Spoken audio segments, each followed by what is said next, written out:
할렐루야.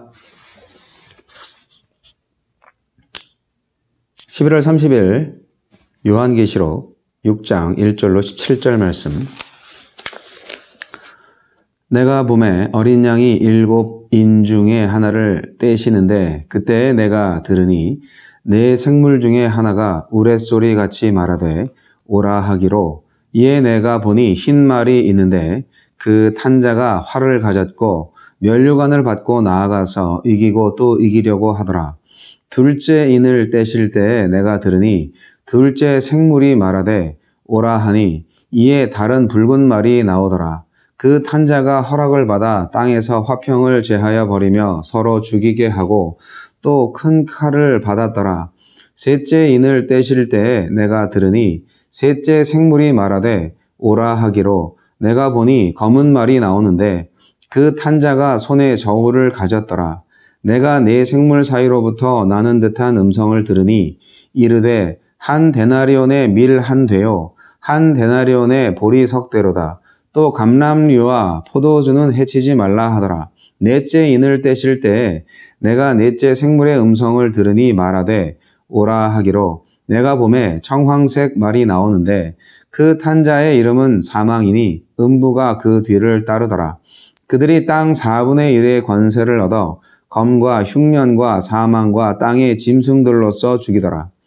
떼실 때에 내가 보니 하나님의 말씀과 그들이 가진 증거로 말미암아 죽임을 당한 영혼들이 제단 아래 있어 큰 소리로 불러 이르되, 거룩하고 참되신 대주제여, 땅에 거하는 자들을 심판하여 우리 피를 갚아주지 아니하시기를 어느 때까지 하시려 하나이까 하니, 각각 그들에게 흰 두루마기를 주시며 이르시되, 아직 잠시 동안 쉬되 그들의 동무종들과 형제들도 자기처럼 죽임을 당하여 그 수가 차기까지 하라 하시더라. 내가 보니 여섯째 인을 떼실 때에 큰 지진이 나며 해가 검은 털로 짠 상복같이 검어지고 달은 온통 피같이 되며 하늘의 별들이 무화과 나무가 대풍에 흔들려 설익은 열매가 떨어지는 것 같이 땅에 떨어지며 하늘은 두루마리가 말리는 것 같이 떠나가고 각 산과 섬이 제자리에서 옮겨짐에 땅의 임금들과 왕족들과 장군들과 부자들과 강한 자들과 모든 종과 자유인이 굴과 산들의 바위 틈에 숨어 산들과 바위에게 말하되, 우리 위에 떨어져 보좌에 앉으신 이의 얼굴에서와 그 어린 양의 진노에서 우리를 가리라. 그들의 진노의 큰 날이 이르렀으니 누가 능히 서리요 하더라. 인을 떼시는 어린 양에 관한 교훈입니다. 7재앙으로 구성된 인, 나팔, 그리고 대접재앙, 그 중에서 7인재앙이 시작이 됩니다. 인을 뗄 때마다 보좌에서 심판이 전개되고 마지막 7째 인은 나팔 재앙을 불러옵니다.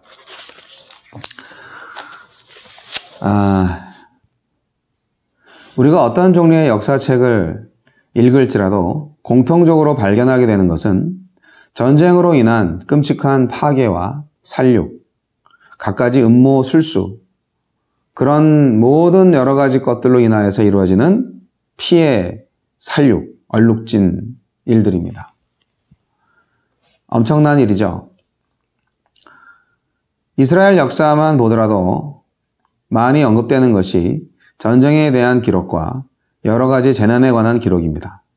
이러한 모든 사건들은 자연 발생적이라기보다는 철저히 하나님의 섭리에 의한 것입니다.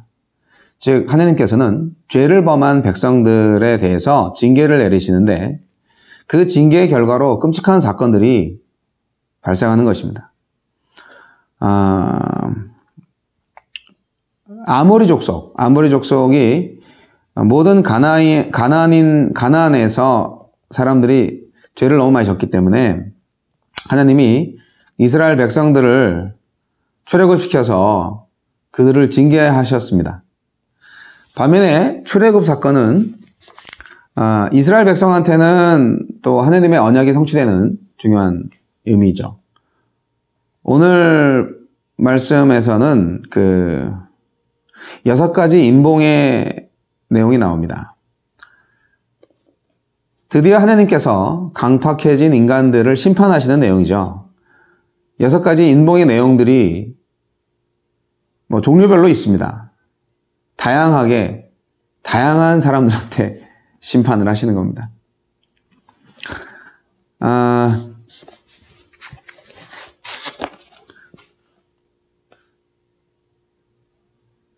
인을 떼시는 분이 바로 누구냐면 우리 주님이십니다. 예수님이 인을 뗄 수 있는 유일하신 자격자이십니다. 그분이 결국은 심판자라는 얘기죠. 네. 인간을 구원하기 위해서 대속 제물로 들이신 바 된 주님이 심판자로서, 심판주로서 또 역할을 감당하신다는 거. 참 아이러니하죠. 속죄 제물이 되셔서 십자가에 달려 죽으시는 바로 가장 낮은 자요, 억울한 자요, 죄인의 모습이었지만 또 그 일을 다 감당했지만 이제 때가 되면 그분이 온 세상을 심판하시는 절대 권력자로 나타난다는 것이죠. 7인들 중에서 인봉된 책에 그 6가지 이제 인이 있습니다. 이게 12절부터 이제 17절까지 그 6째 인을 떼는 일이 나옵니다. 그러니까 그 1절로 8절까지는 첫째 인부터 넷째 인까지, 그리고 9절로 11절까지는 5번째 인을 띄고, 그 다음에 12절로 17절까지는 6째 인을 떼는 내용이 있습니다. 오늘 17절까지 보는 거니까요. 자, 본문을 통해서 인봉된 책에 기록된 6가지 내용이 무엇인지 간단히 살펴보겠습니다. 흰 말이 나옵니다. 구약의 예언서인 스가랴서에도 흰 말이 나옵니다. 거기에는 여러 색깔을 지닌 말이 나오는데 스가랴에서는, 근데 이제 스가랴에서는 그 말들이 어떤 상징을 갖고 있는지는 자세히 알 수가 없습니다. 요한계시록에서는 그 흰 말과 그 위에 탄 자가 멸류관을 받고 나가서 이기고 또 이기려고 하더라는 설명이 있습니다. 그러니까 결국 이 흰 말은 승리의 상징이라고 볼 수 있고요. 흰 말과 그 위에 탄 사람은 복음과 그리스도로 이해할 수 있습니다. 기독교가 승리했죠. 네, 로마를 정복했죠. 불과 탄생 300년이 되기도 전에 로마 제국이 기독교화 되었습니다. 물론 그 다음에 더 엄청난 시련이 있었지만 말이죠. 자, 붉은 말입니다. 두 번째로 요한 사도가 붉은 말과 그 위에 탄 자에 대해서 이렇게 말하죠. 4절에 땅에서 화평을 제하여 버리며 서로 죽이게 하고 또 큰 칼을 받았더라. 그런 식으로 말하고 있습니다. 붉은 말은 전쟁을 상징하죠. 네. 그래서 결국은 예수님께서 마지막 날에 난리와 난리의 소문을 듣겠으나 너희는 삼가 두려워 말라. 이런 일이 있어야 하되 끝은 아니니라 하고 마태복음 24장 6절에 말씀하신 것처럼 요한계시록에서도 그것을 예언하고 있습니다. 징조와 재난을 암시하는 것이죠. 붉은 말, 전쟁을 의미합니다.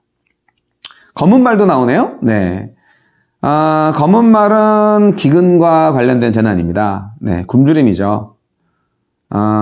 전 세계를 완전한 파멸로 몰아넣는 재난이 아니고 하나님의 오래 참으심이 개입된 재난이라 볼 수 있습니다. 그리고 이 기근 역시 예수님의 말씀대로 따르면 재난의 시작에 불과합니다. 네. 복음 전파와 함께 세상에 기근은 계속되어 왔고요. 아직도 기아로 죽어가는 사람들이 많습니다. 지금이 말세에는 말세예요. 네. 자, 청황색 말이 나옵니다. 청황색은 창백한 인간의 모습을 나타내는 색깔입니다. 질병이나 사망이나 공포를 상징하죠. 청황색 말과 그 위에 탄 사람의 이름이 사망이에요. 칼과 흉년과 사망과 땅의 짐승으로서 죽이는 권세를 받았습니다. 그러니까 이것은 어떻게 보면 큰 심판입니다. 다섯 번째 인의 특징은 순교입니다. 예수님의 예언 가운데에서도 순교가 언급되고 있습니다. 기독교 역사 가운데는 정말 수많은 순교가 존재합니다. 요한이 보았던 순교자들은 기독교 시대에서 언제적 사람인지 그렇게 확실하진 않습니다. 구약시대 사람인지 아니면 신약시대 사람인지 잘 모릅니다. 그러나 여하튼 다섯 번째 인을 뗄 때 순교자들이 자신들의 피를 좀 보상해달라고, 안갚음, 복수해달라고 이렇게 호소합니다. 하나님의 대심판이 임박했음을 말하고 있는 것이죠. 하나님은 순교자들의 수가 찰 때에 대심판을 행하실 것입니다. 이것이 10절과 11절 말씀입니다. 이 세상에서 얼마나 많은 순교자를 볼 것이냐. 순교자의 숫자가 차면 그때 이 세상이 심판을 받는다.